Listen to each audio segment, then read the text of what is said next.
This is the News at 1 from ITN with Leonard Parkin. Hello, good afternoon.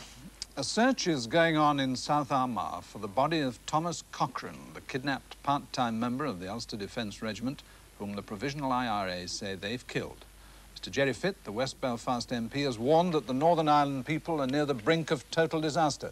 He's in the studio, and I'll be asking him in a minute just what he means. Unemployment is 48,000 down on last month, mainly because of school leavers finding jobs. Hundreds of Scots in the so-called Triple Alliance of coal, steel and rail unions have been joined by church leaders and workers in other industries in a demonstration in London against the loss of jobs in Scottish industry. The Coal Board chairman, Mr. Norman Siddall, has appealed to the miners not to risk what he called a crazy strike when they vote in this week's ballot on pay. If the miners voted against striking, he said the board wouldn't regard that as a license to butcher the industry, a phrase which has been used at union rallies. Other stories today, a look forward to the Peckham by-election here and the general election in Spain. But first, the hunt in South Armagh for the body of Thomas Cochrane, a part-time soldier in the Ulster Defence Regiment whom the Provisional IRA says it's murdered. The Provisionals said this morning that they would announce later where his body could be found. Mr. Cochrane was abducted last Friday on his way to work. Hours later, Protestant extremists in Belfast kidnapped a Catholic father of 7, Joseph Donegan. Mr. Donegan was found battered to death in an alleyway off the Shankill Road in Belfast yesterday. 4 hours later, in Armagh City, Mr. Peter Corrigan, a father of 11 children, was shot dead. He was a party worker for Sinn Féin in last week's Northern Ireland Assembly elections. Scores of extra troops and police have been drafted into South Armagh as the search for Mr. Cochrane continues. From there, Ken Rees reports. A 60-square-mile area of South Armagh is now the setting for a massive search operation involving hundreds of police and troops. We watched as men from the Coldstream Guards painstakingly checked fields and hedges. In a lake which is cut in two by the border, teams of divers dragged the waters, taking care not to cross the dividing line with the Republic. Just across the water, a small number of Irish Army troops could be seen. They were also searching. The IRA say they murdered Mr. Cochrane and couldn't release him because the security forces ignored their warnings to pull back from the area, and there were difficulties in getting messages through. The Royal Ulster Constabulary say this is nonsense. The terrorists could have released him almost anywhere at night with almost no chance of detection. And past experience has shown here that Republican terrorists in this part of the country almost always kill their kidnapped victims within hours of the event. Ken Rees, News at 1, South Armagh. Well, with me now is Mr. Jerry Fitt, the former leader of the Social Democratic and Labour Party in Northern Ireland, who's now the Socialist MP for West Belfast. Mr. Fitt, you used words like near the brink of total disaster. Those are highly emotional, but what exactly do you see coming? I think they are very factual because the situation in Northern Ireland now is completely different from what it has been previously. Last week's election led to the election to the Northern Ireland Assembly, whether they take their seats or not, of 4 Sinn Féiners. Now, Sinn Féin is the political wing of the IRA. They defend every action of the IRA, and the IRA, as you know, has carried out a murderous campaign on Protestant people and on members of the security forces over this past 12 years. Now, the Protestant population will see that thousands of Catholics who live in Northern Ireland went to the polls and voted for the IRA, although they cast their ballots for Sinn Féin. Now, this is bound to cause a great deal of fear and apprehension. I remember repeatedly, and others have said, that 99% of the people in Northern Ireland don't want violence, wouldn't vote for the gun. Well, the elections of last week have disproved that, and it has instilled very real fear into the majority population. A day after the candidates were elected, the successful candidates were elected, we had Mr. Cochrane being abducted. This brought about retaliation. Mr. Donegan... So is this going to go on? Do you see a new wave of sectarian killings now? I think at the moment it is more dangerous than I have ever seen it. 3 people have died as a direct result of those elections. And I quite agree with what has been said. The IRA, the total and arrant hypocrisy that they have tried to use after the death of Mr. Donegan, and saying that it was the presence of the security forces which prevented them from releasing Mr. Coughlin. Mr. Coughlin, in my estimation, and I know it's an awful thing for me to say, particularly with his wife and family being as they are now, I'm quite certain that he was murdered very soon after he was kidnapped by the IRA, and I do not see the IRA releasing his body, because if they did release that body, an autopsy would show that he had been murdered quickly as soon as he was captured. The horrible nature of these killings and the revulsion that must be felt, not by you, but a great many people, do you see that having any effect on the population in Northern Ireland? Well, I've been very frightened to see the results of last week's elections. Again, I repeat, the IRA have carried out the most brutal, callous crimes that we have ever seen in Ireland over this past 12 years. And yet there were a number of thousands of people who were well aware of all these actions of the IRA, and they went out and voted for their candidates last Thursday.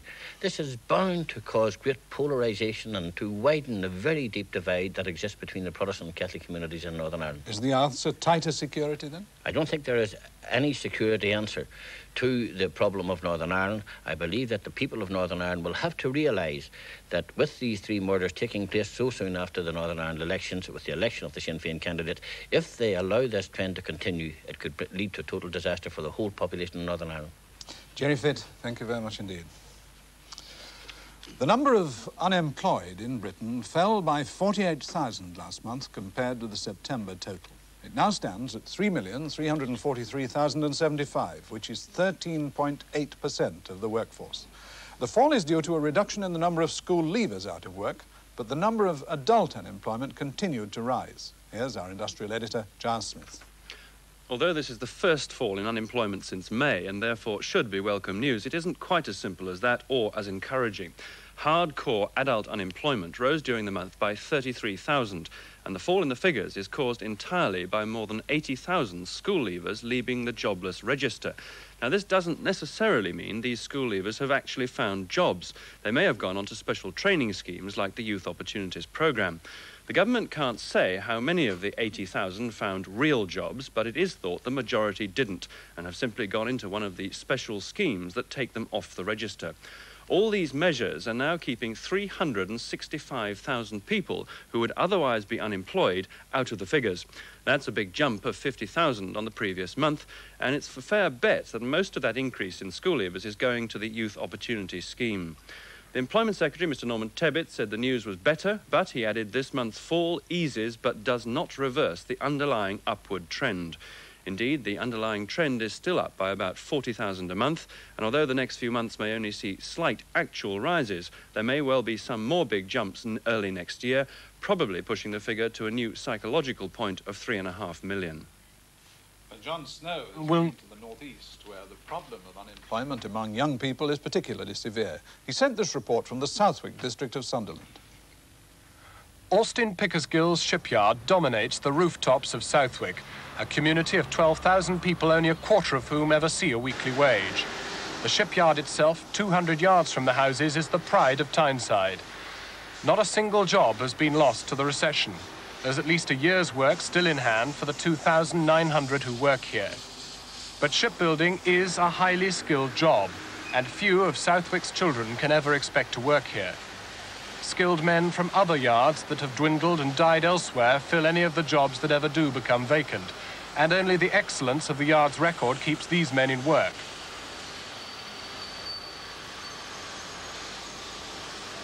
The factories on either side of them, like Corning's, formerly Pyrex, are shedding jobs fast. Even the ships are being built next to now defunct Droxford Engineering Plant. The site of the previous biggest employer here, Plessis, has been converted to small-scale factory units, many of which are vacant.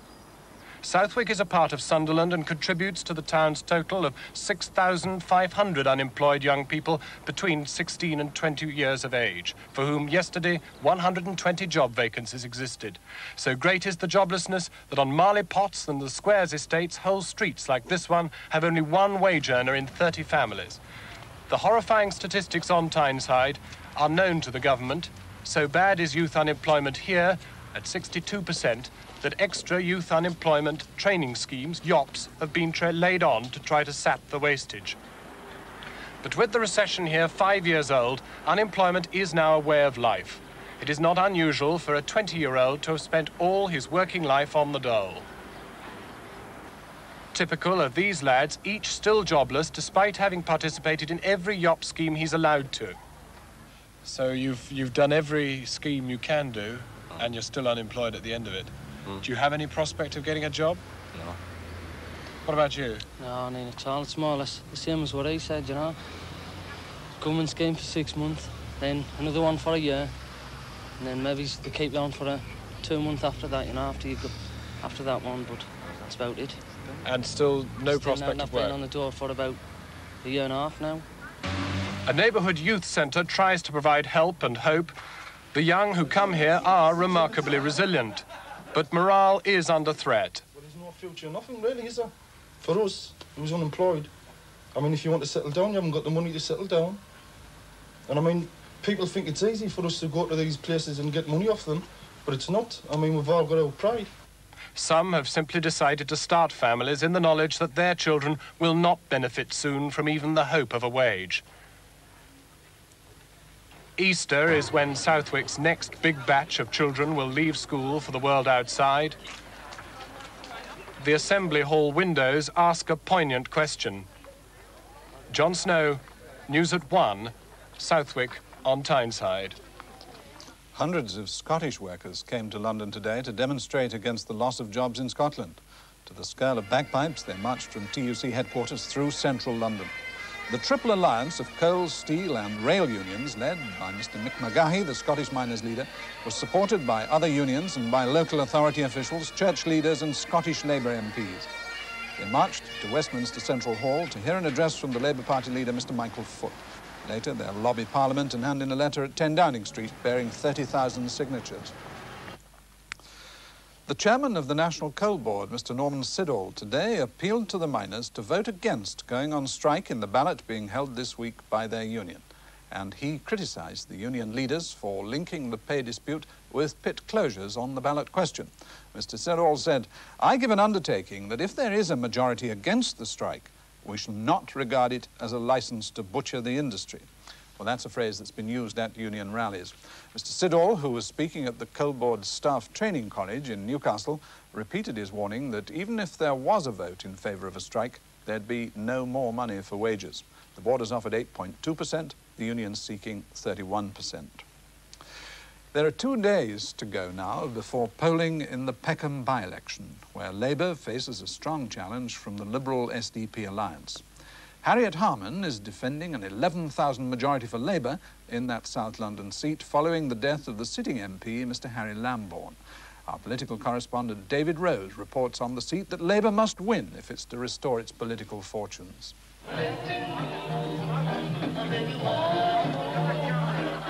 Friday night and business is brisk at the Britannia. At least a fifth of Peckham's voters are brown or black, and relations aren't always as harmonious as this. It's a situation which Harriet Harman, the Labour candidate, knows well. She's legal officer of the National Council for Civil Liberties. She's a left-winger, a supporter of Tony Benn, and she was against the register to get rid of Militant. Ms Harman, as she prefers to be called, is married to a trade union official. Their first child is due in February. She doesn't remind audiences of the SDP, but asks them instead to hit back at the government with their votes. Just remind you to do is that I've always supported this pub because I think it's a very important place in the area, and I hope that you'll all support me and that you'll all support the Labour Party on Thursday, voting Labour to make sure that we actually tell the government what we think of it and have a Labour Member of Parliament going up to Westminster. But some people are afraid to walk out to the warmth and light of the pubs. Peckham has a high proportion of pensioners, and many of them live alone. The big blocks of flats can be lonely and frightening places at night. The Conservative candidate, Mr John Redwood, has made law and order his top issue. He claims crimes like burglary and mugging have increased in this area twice as fast as the rest of London. An investment consultant, Mr Redwood wants tougher action. He's in favour of corporal and capital punishment. It's about time we toughened up round here. There are too many criminals, too many muggers and burglars. We know that, those of us who've seen it over the years, and that's why I got the Home Secretary down here the other evening to make him see the conditions on the streets and to tell him that we need to toughen up in order to sort the problem out. Ever ready to exploit people's fears and prejudices at the National Front. Peckham gave them their 6th best vote in the general election, and their candidate has had quite a bit of publicity recently. I've been accused of being a racialist. That's not something I admit to, that's something I boast about. And if white people have got any common sense, they've got to start fighting back, if not for their own sakes, then for the sakes of their children. The main challenge to Labour is coming from the SDP. From this redundant mission hall, up to 100 Alliance workers have been trying desperately to break down Labour loyalties. The SDP's candidate, Mr Dick Taverne, has already won a by-election against Labour in Lincoln in 1973. Mr Jenkins, too, has been campaigning hard, though Peckham may be too working class to be ideal Alliance territory. But Mr Taverne emphasises Labour's swing to the left, and he attacks the left-dominated local council. This Labour Party here is more concerned with its own squabbles and with its own doctrine than with actually helping people. It won't sell off derelict homes. It plans to double the rates, and your vote can end this. Give them a shock. Vote for something constructive. Apathy must be Labour's worst enemy. Amid the loneliness and boredom of the council flats, there's a feeling that the poll may be as low as 50%. If Labour were to lose one of its inner-city fortresses like Peckham, it would be disastrous for Mr Foot. If the SDP can't dent severely Labour's majority, their chances of playing any part in the next government look small. David Rose, News at 1, Peckham. The 5th candidate in the Peckham by-election is Mr Bill Boakes, Public Safety. In Spain, where the general election is in its last stages, the Deputy Socialist leader Alfonso Guerra has said the country's 7-year-old transition to democracy since the death of General Franco is not yet complete or guaranteed. He accused the outgoing government of being too soft on military and civilian plotters. 3 weeks ago, 3 colonels were arrested after their plans were discovered for a coup, which was planned to take place tomorrow, the last day before polling. And it's widely expected that the result will bring to power the socialist leader Felipe González. From Spain, David Smith sends this profile of the man who would become the country's first left-wing prime minister since the end of the Civil War. The campaign has been dominated by one man, a politician who is living proof of the remarkable changes Spain has undergone since the death of Franco. Felipe González, leader of the Socialist Party. Just 40 years old, son of a farmhand from the impoverished south of Spain, now set to become Europe's youngest prime minister. In the past few years, his charm, his youth, and his good looks have made him Spain's most popular politician.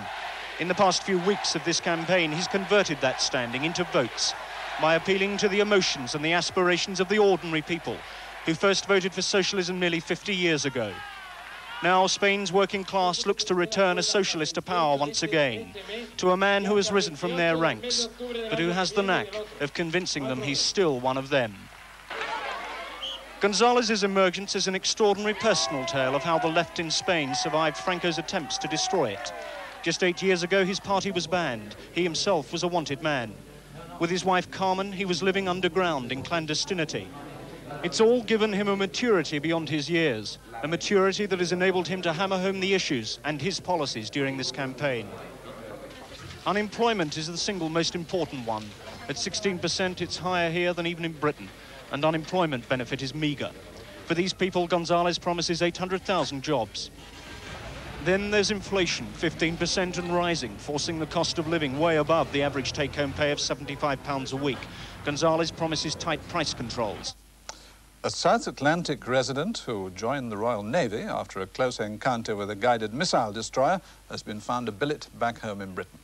Bobo, a king cormorant, crashed into the radar aerials of HMS Bristol as the destroyer cruised on patrol 5 miles from the Falklands. Bristol came back from the Falklands last month. The Navy's newest recruit came too, and the search was on to find the bird a permanent home. This report from David Chater. After a month locked up in quarantine, Bobo was obviously pleased to be reunited with his old shipmate, Lieutenant Mackett. Not only had he been nursed back to health by the lieutenant, but he'd also been fed a diet of rainbow trout and king prawns from the ship's galley. And today he was obviously expecting more of the same treatment. Bobo's new companions couldn't understand what all the fuss was about, but the king cormorant should feel very much at home with them. They're rockhopper penguins, which are also native to the Falklands. Feeding king cormorants is not really in the naval manual, is it? I mean, how did you cope? Initially, the first couple of weeks, it was quite touch and go because it was a two-man job, one to hold it down and the other to push fish down its throat. But after 2 weeks, it actually got so it was tamed to the extent that it would come and take food from your hand. And what's this you're carrying with you here? Well, because we brought it back up over the equator, it's actually the crossing the line certificate signed by King Neptune and the captain of HMS Bristol. You didn't dunk it, did you? Not actually in the ceremony. It went in the pool before and after, but it wasn't during the main ceremony. When all the media attention has died away, Bobo's keepers hope to find him a new companion to replace Lieutenant Mackett. He's too young and too weak to be returned to the wild. David Chater, News at 1 at London Zoo. In New York, the Wall Street Stock Exchange is bracing itself for another day of heavy selling after yesterday's record fall, which was the largest one-day fall since the crash of October 1929. It was prompted initially by disappointment over the Federal Reserve's failure to cut interest rates. But some analysts are saying that the drop may not mean an end to the recent rally in Wall Street shares. Meanwhile, in London, the stock exchange reacted quietly to the overnight news from the United States. In the first half hour of trading, the Financial Times index fell just 5.2 points. And shares later recovered a large part of their initial markdown, and at 1 o'clock the index stood at 601.2, that's just 3.4 down on last night. The weather, most areas will be cloudy, and there'll be some showers at times. And just the main news again, hundreds of police and troops are searching the South Armagh area of Northern Ireland for the body of the UDR sergeant kidnapped at the weekend. The IRA say they've killed Mr. Thomas Cochrane, but have not yet revealed where his body is located. The West Belfast MP, Mr. Jerry Fitt, has warned the province is near the brink of total disaster. The number of people out of work has fallen by 48,000, but the number of adult unemployed continues to rise. And I've just time to apologise for a slip of the geographical tongue. Sunderland, of course, is on Wearside, not Tyneside. From News at 1, goodbye.